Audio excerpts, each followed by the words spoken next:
ओम तत्सश्री ब्रह्मणो दिवसे द्वितीये प्रहरार्धे वैवस्वतमन्वन्तरे अष्टाविंशतितमे कलियुगे कलिप्रथमचरणे एकोरिन्दषण्णवतिकोटि अष्टौ लक्ष त्रिपञ्चाशत्सहस्राणि पञ्चविंशत्यधिकशततमे शुभसंवत्सरे दक्षिणायने हेमन्त ऋतौ कार्तिकमासे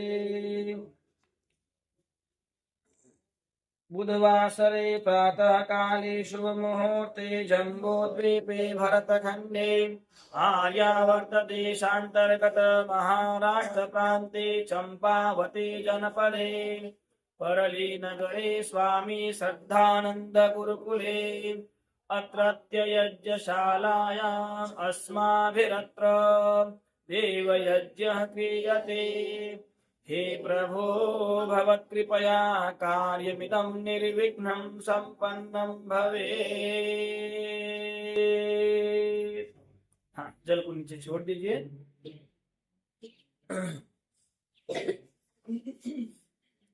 अब हमें आचमन करना होता है। आपके सामने आचमन के लिए जल रखा हुआ है। सीधे हाथ में जल लेके हमें 3 बार आचमन करना है। ओम अमृतोपस्तर्णमसि स्वाहा। ओम अमृतापिधानमसि स्वाहा। ओम सत्यं यशः श्रीमयि श्री श्रयः स्वाहा। इसके द्वारा परमात्मा से प्रार्थना की, हे प्रभु सभी दिशाओं से आप हमारी रक्षा करने वाले हैं।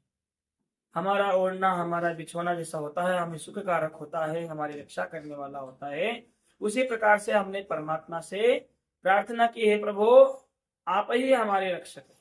सभी दिशाओं से सभी ओर से आप हमारी रक्षा करने वाले हैं और हमारी जो संपत्ति हो, हमारी जो कमाई हो, हमारा जो अर्थार्जन हो वो सत्य से युक्त हो, यश से युक्त हो। इस प्रकार की मंगल कामना। चलिए अब अंग स्पर्श करना है, परमात्मा से प्रार्थना। हे प्रभु हमारे वाणी में वाणी हो, हमारे दृष्टि में सुदृष्टि हो, हम सभी को अच्छी दृष्टि से देख सके। कर्णयोर में श्रोत्रमस्तु, हमारे कानों में सुनने की शक्ति हो, हमारे बाहुओं में बल हो और यह बल सदैव परोपकार के कार्यों में हम उपयोग में ला सके। इस प्रकार की प्रार्थना करते हुए शरीर को पवित्र बनाने के लिए ओज से, तेज से, बल से, बुद्धि से, शक्ति से, सामर्थ्य से युक्त करने के लिए हम प्रार्थना करेंगे।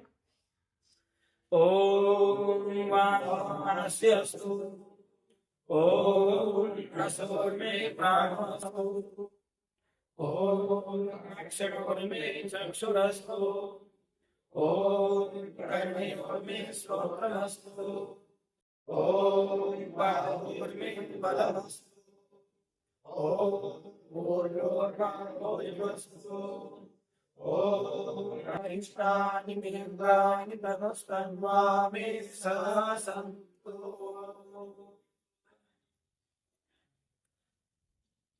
पुनश्च अब हमें कुछ मंत्रों के माध्यम से ईश्वर की स्तुति, प्रार्थना और उपासना करनी है। प्रार्थना जब हम कर रहे हैं तो हमारी प्रार्थना हृदय से निकलनी चाहिए, है ना, उसी को प्रार्थना कहा गया है। यदि हम हृदय से नहीं पुकारते हैं, प्रार्थना हृदय से नहीं करते हैं तो वो प्रार्थना नहीं है, वो आवेदन हो सकता है, वो निवेदन हो सकता है। प्रकर्षेण अर्थना प्रार्थना, यानी कि जो प्रकर्ष रूप से अंदर से हृदय से जो पुकारा जाए उसे ही प्रार्थना कहा जा सकता है। जैसे कि कोई व्यक्ति कुएं में गिर गया है, तैरना नहीं आता है और उसे लग रहा है कि अब मैं कुछ ही क्षणों में मर सकता हूं, तो जब वो पुकारता है तो हृदय से पुकारता है, मुझे बचाओ। वो दिखावा तो नहीं कर रहा होता ना, उसको पता है अब मुझे तो जाना है, अब मेरी मृत्यु पास में है, मैं डूब रहा हूं, मुझे तैरना नहीं आता है। उस समय जो उसकी पुकार निकलती है वो हृदय से निकलती है। तो ऐसी पुकार हृदय से हमारी अभी निकलनी चाहिए, है ना। हम कैसे पुकारते हैं, हम प्रार्थना नहीं कर पा रहे हैं, बहुत अनेक बार हम क्या प्रार्थना नहीं करते हैं, हम आवेदन करते हैं, निवेदन करते हैं भगवान से। जैसे बच्चा माँ की गोद में होता है, कहीं मेले में चला गया, कभी खिलौना देखता है तो खिलौना मांगता है, फिर कभी मिठाई देखता है तो मिठाई मांगता है, फिर कभी वस्त्र देखता है तो वस्त्र मांगता है, मुझे टोपी चाहिए। तो ये प्रार्थना नहीं है, वो जो देख रहा है वो मांग रहा है, कभी कभी कुछ मांगता है, कभी कुछ मांगता है, कभी कुछ मांगता है। इसे प्रार्थना नहीं कहना चाहिए। ये आवेदन हो सकता है, निवेदन हो सकता है, कहना हो सकता है, मांगना हो सकता है, लेकिन प्रार्थना नहीं है। आपने प्रार्थना और आवेदन का अर्थ समझ आ गई?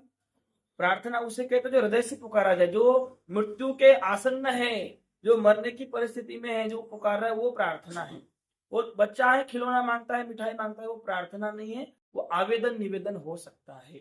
तो परमात्मा से आवेदन नहीं करना है, निवेदन नहीं करना है, हमें परमात्मा से प्रार्थना करनी है, हृदय से ही पुकारना है, जैसे वो मरने वाला व्यक्ति प्रार्थना कर रहा है।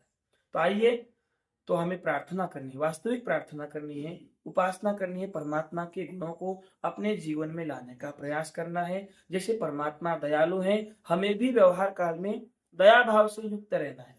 जैसे परमात्मा न्यायकारी है, वैसे ही हमें भी न्याय से युक्त रहना है। जैसे परमात्मा पक्षपात रहित है, वैसे ही हमें व्यवहार काल में भी पक्षपात से रहित रहना है। तो आइए, ईश्वर स्तुति प्रार्थना उपासना के मंत्रों का उच्चारण करेंगे। आंखों को बंद रखते हुए, अपने आप को अंतर्मुखी बनाते हुए हमें मंत्रों का उच्चारण करना है। ओम विश्वानि देव सवितर्पुरितानि परं सुव यद्भद्रं तन्नमासु ओम हिरण्यगर्भः समवर्तताग्रे भूतस्य जातः पतिरेक आसीत् सदाचारं पृथिवीं द्यामुदेवा कस्मै देवाय दिशा विधेवा ओम आत्मदा भगवता यस्य विश्वरूपासति प्रशिषं यस्य देवाः यस्य छायान्वितं यस्य मृत्युः कस्मै देवाय दिशा विधेवा ओम यः प्राणतो निमिषतो महित्वैकैकाजा जगतो बभूव य ईशेयस्य द्विपदश्चतुष्पदः कस्मै देवाय दिशा विधेवा ओम नीलान्यो रुद्रा पृथिवी चतुर्हायेन स्वहस्तभितं येन नागः यो अन्तरिक्षे रजसो विमानः कस्मै देवाय दिशा विधेवा ओम प्रजापतेन त्वरेता निन्यो विश्वा जातानि परिता बभूव यज्ञमास्ते द्रोणस्तन्नो वयं स्याम पदयो रविमा ओम सरो बन्धुर्जनिता सविधाता आत्मानि वेद भुवनानि विश्वा यत्र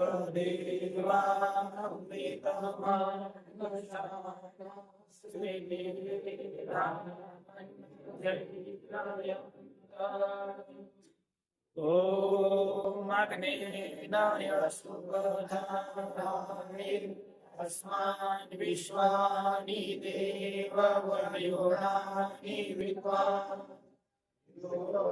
यस्वजुरानमेनो भूरिष्ठान्तेन मुक्तिं विधेमा इति ईश्वरस्तुते प्रार्थनोपासना मंत्राः।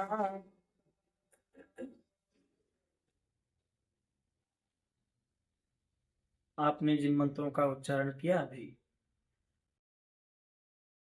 बहुत सारी विशेष बातें इसमें कही है।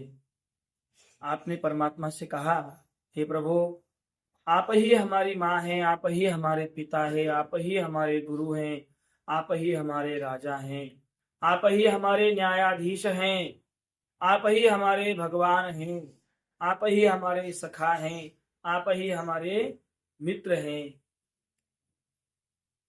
आपने मंत्र कौन सा बोला? ओम सनो बंधुर जनिता। स नो बंधुर, वो हमारा बंधु भी वही है। बंधु का मतलब क्या होता है?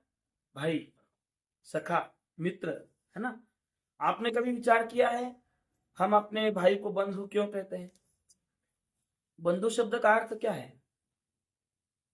आपने बंधु शब्द भाई के लिए रूढ़ है, ये तो समझ लिया, भाई भाई को बंधु कहते हैं। लेकिन भाई को बंधु क्यों कहते हैं, उसका क्या अर्थ है, शाब्दिक अर्थ क्या है, कभी विचार किया?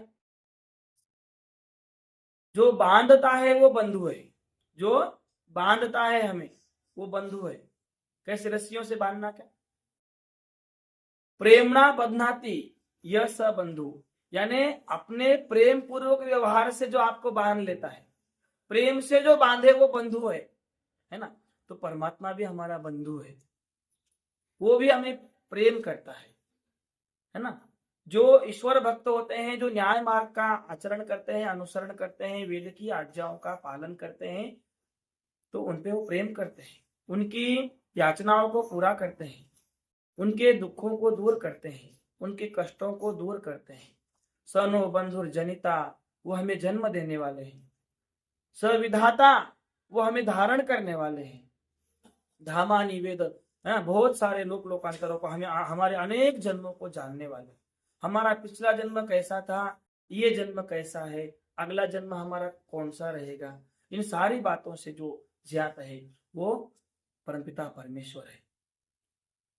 तो आइए हम इन्हीं भावनाओं को अपने मन में रखते हुए यज्ञ का आरंभ करेंगे। यही समर्पण हमारे मन में होना चाहिए। अब अग्नि का आधान करना है हमें। आपके सामने दीपक रखा हुआ है। ओम भूर्भुवः स्वः।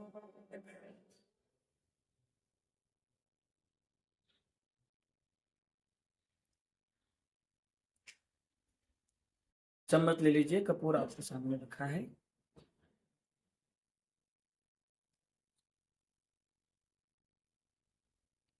ओम भूर्भुवः स्वः भूम्ना पृथिवी वरिण्या अस्यास्ति पृथिवी देवाय जनि पृष्ठे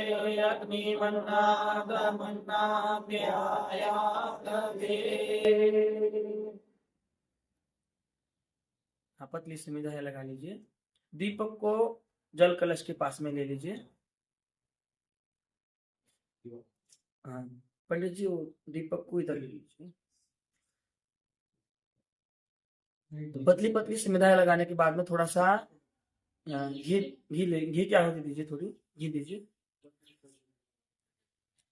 हाँ, और दोनों हाथों को जोड़ लीजिए। अब हमें अग्नि देवता से प्रार्थना करनी है। अग्रिम मंत्र जो है उद्बुद्धस्व अग्नि, अग्नि देवता के लिए है। हे अग्नि, आप उद्बुद्ध हो जाइए। किस लिए? हम यह यज्ञ करना चाहते हैं। ओम उद्बुद्धस्वाग्ने प्रतिग्राह्रेहि अमिष्टा पूर्ते संसृजे धामयञ्च अस्मिन् सदस्ते अच्युतरस्मिन् विश्वे देवाय धर्मानस्य सीदत। अग्रिम मंत्रों से हमें 3 संविधाओं का आदान करना है। तीनों संविधाएं 3 लोकों के लिए समर्पित, यानी कि हमें हमारी जो संविधा है, जो सामग्री है, ये जो घी है, तीनों ही लोकों को शुद्ध करने वाला हो। पृथ्वी लोक, द्युलोक, अंतरिक्ष लोक। तो आइए समर्पण भाव के साथ में इदन्न मम की भावना को मन में रखते हुए, हे परमपिता परमेश्वर, मैं यज्ञ कर रहा हूं, इसमें मेरा कुछ नहीं। ये घी है, ये सामग्री है, ये संविधा है, ये समय है, ये सामर्थ्य है, ये शक्ति है, ये धन है, ये सब आपका है। आपने ही मुझे प्रदान किया है। आपकी आज्ञा का पालन करते हुए इसे मैं समर्पित कर रहा हूँ। ऐसी भावना को मन में रखते हुए इदं न मम, यानी यह मेरा नहीं है, इस भावना को मन में रखकर हमें आहुति प्रदान करनी है।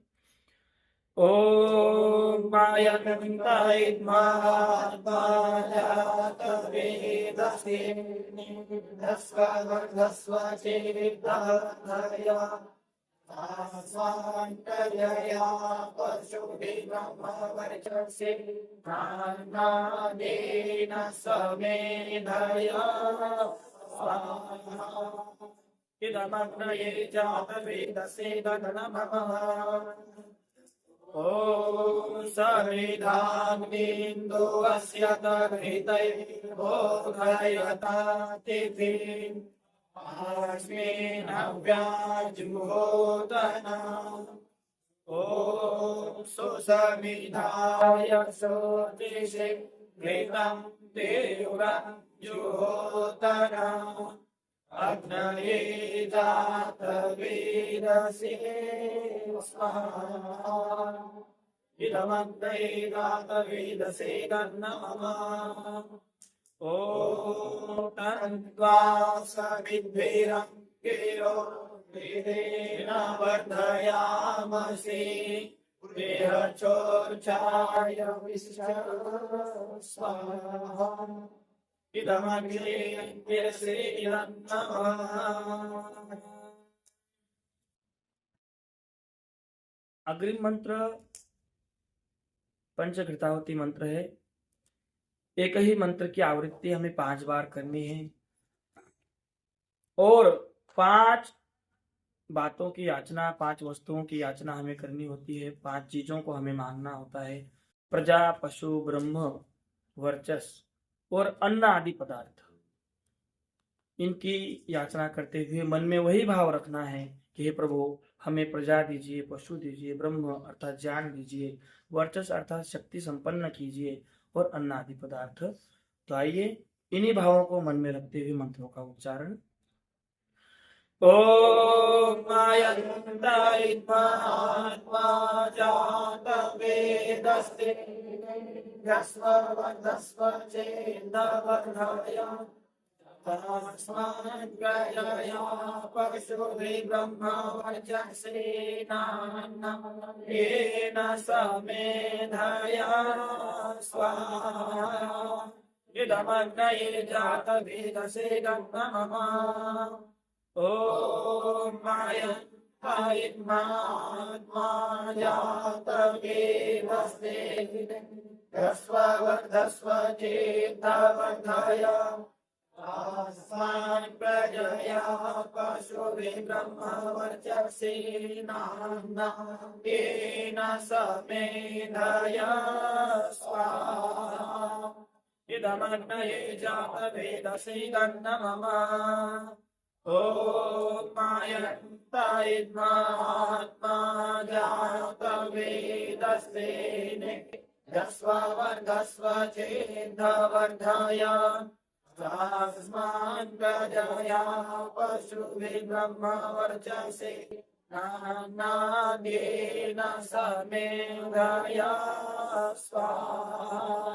इदमग्नये जातवेदसे नमः। ॐ मायन्ताय महात्मा जातवेदस्ते धस्व चेताधया स्वान्तर्यया पशुभिब्रह्मवर्चसे येन समेधया स्वाहा। इदमग्नये जातवेदसे नमः।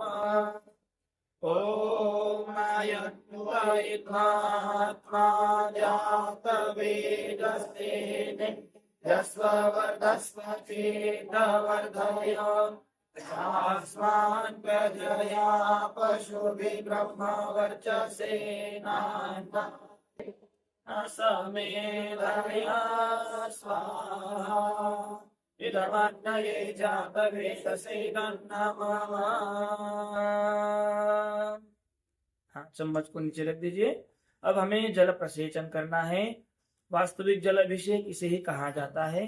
तो आइए पूर्व दिशा में आपको जल सिंचन करना है। हाँ, जल का पात्र हाथ में ले लीजिए। आपको दक्षिण से उत्तर जल का सिंचन करना है, इधर से उधर जाना है। सीधे हाथ में जल लीजिए, हाँ, और दक्षिण से उत्तर डालते हुए जाइए। प्रकाश की ओर जाना है, उधर दीपक रखा हुआ है, प्रकाश की ओर जाना है। ओम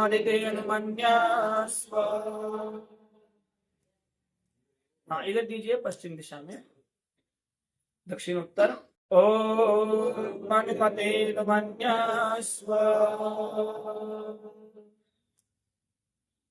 लोटा सीधा हाथ से ही देना। ओम सरस्वती अनुमन्यास्व। हाँ, इधर दीजिए पश्चिम से पूर्व, दीपक की ओर जाना है। दीपक का अर्थ है ज्ञान, प्रकाश, है ना। तो लीजिए, हाँ, अब मंत्र के पश्चात आपको जल करना है, उस लोटे से चलना है। उधर से प्रकाश कहाँ, दीपक से चलना है, उधर से घूमते हुए आके सभी को प्रकाश देते हुए, जैसे कल बताया था, प्रकाश पे जाके रुकना है। अनेकों जगह यहाँ से शुरू किया जाता है, लेकिन जैसे कि मुझे समझ में आया, प्रकाश से चलना होता है, प्रकाश पे जाके रुकना होता है, सभी को प्रकाश वितरित करना होता है। ओम देव सविता प्रसुवायज्ञं प्रसुवायज्ञपतिं भगाय दिव्यो गन्धर्वः केतवो केतं पुनातु वाचस्पतिर्वाचं स्वदतो। हाँ, मंत्री जी को दीजिए आप।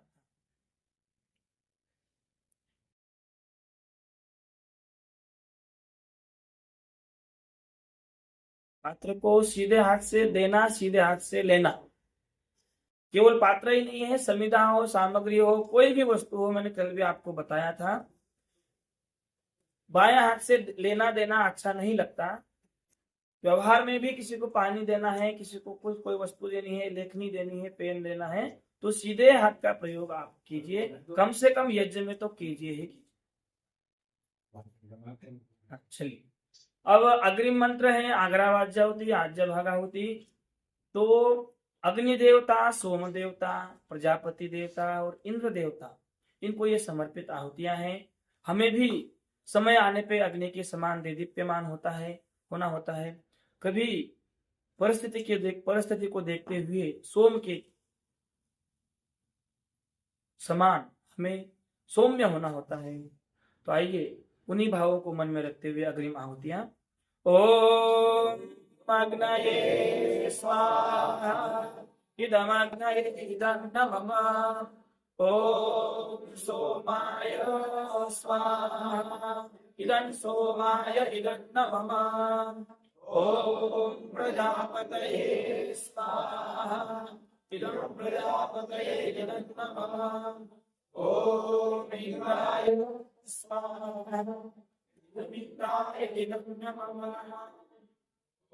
हाँ, अभी देखिए, प्रातःकालीन आहुति के मंत्रों का हमें उच्चारण करना है, और जो सज्जन बैठे हुए हैं अन्य, वे सामग्री की आहुति साथ में देंगे।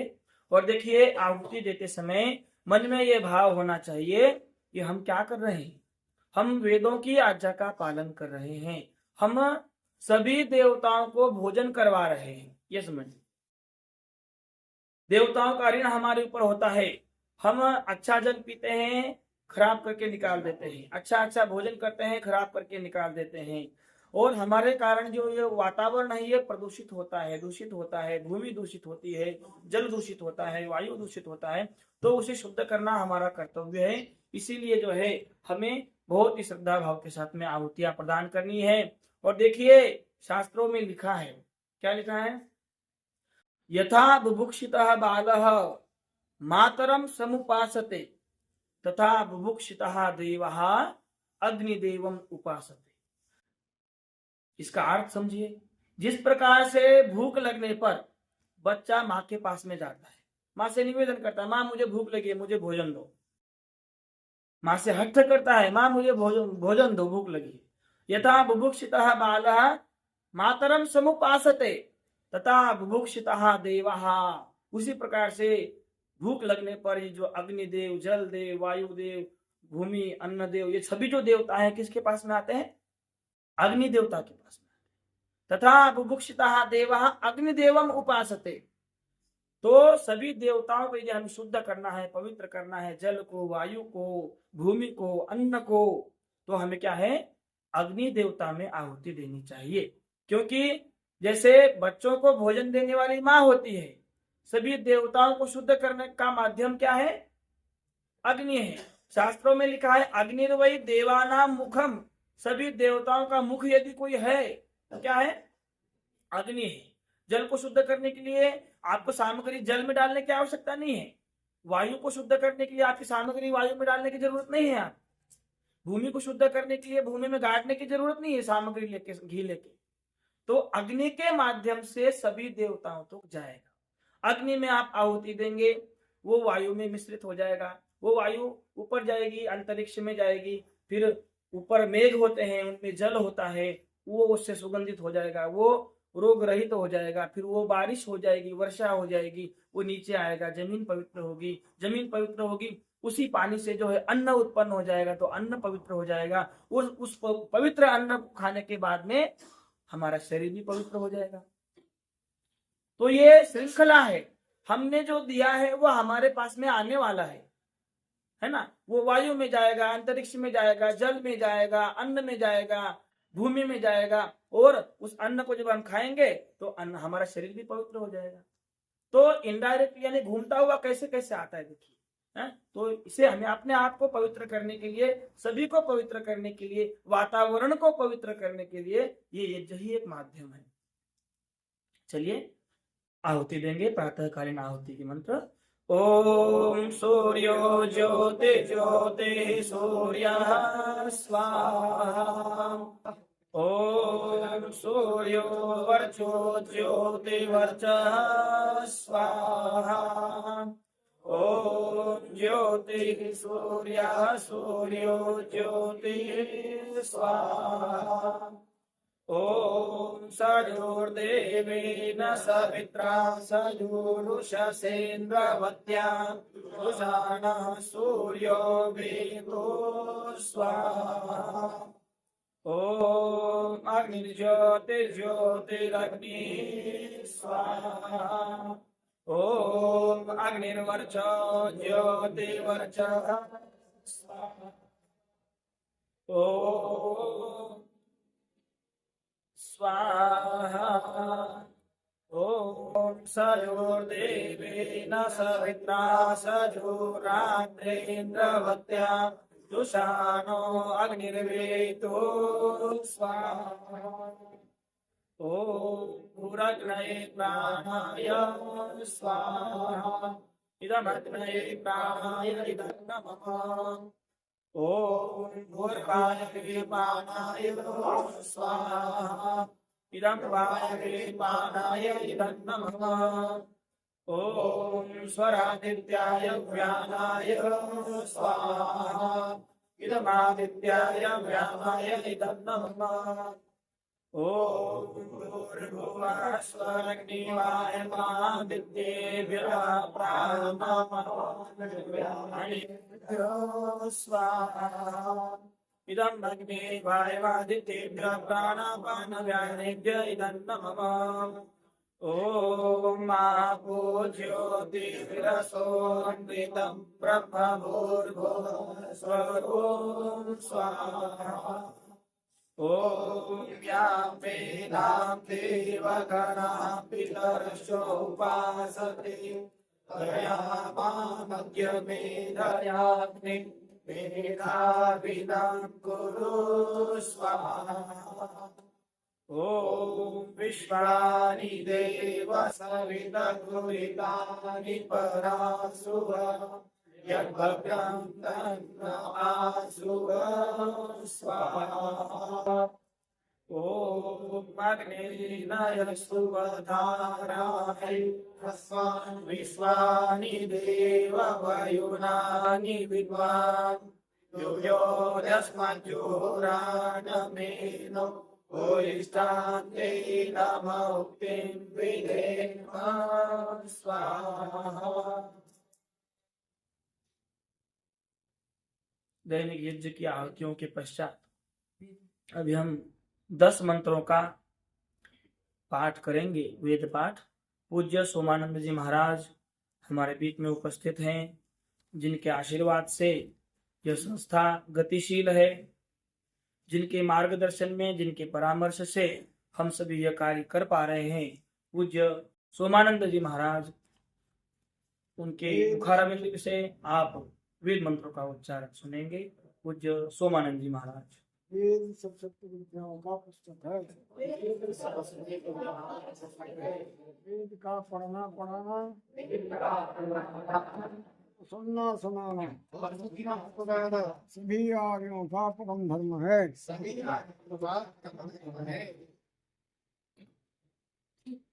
तो ऋग्वेद संहिता अध्याय 2 ऋषि 21वां।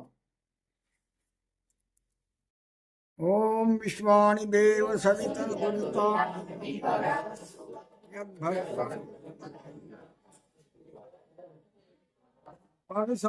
ओम प्रातः विवादया विश्वानो गच्छताम् यस्य सोमस्य पीतये स्वाहा।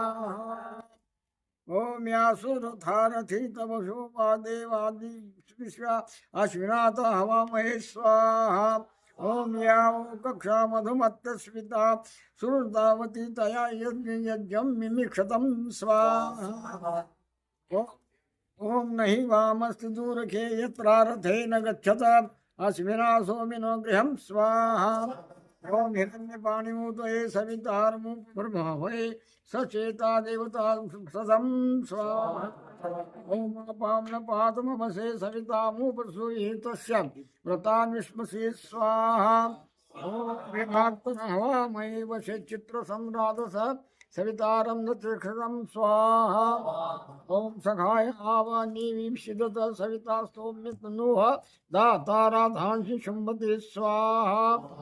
ओम अग्ने पत्नीरे हावः देवानामुषते रूपं त्वष्टारं सोमपीतये स्वाहा। ओम अग्नाई हावसे होत्रामे विष्णुभरते भारतीयं वरुत्रे धीषणां वः।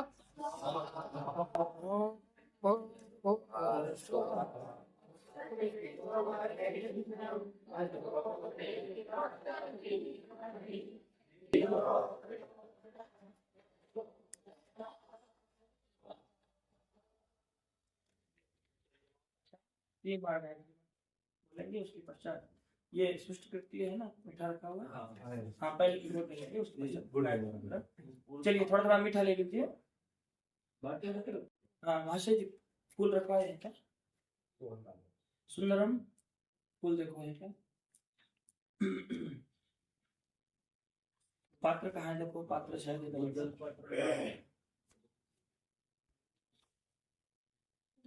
हाँ चलिए, ये जो मंत्र है सृष्टिकृत आहुति, इसे प्रायश्चित आहुति भी कहा जाता है। इसका दूसरा नाम क्या है? प्रायश्चित आहुति। इसमें याजक परमात्मा से प्रार्थना करता है, हे प्रभु मैंने ये यज्ञ किया है और यज्ञ करते समय मैंने ध्यान रखा कि इसमें कोई त्रुटि ना आ जाए, कुछ कमी ना रह जाए, लेकिन फिर भी यदि जाने अनजाने में मेरे से कुछ कमी रह गई हो, उसके लिए मैं ये आहुति विशेष दे रहा हूं। इसलिए इसका नाम प्रायश्चित आहुति भी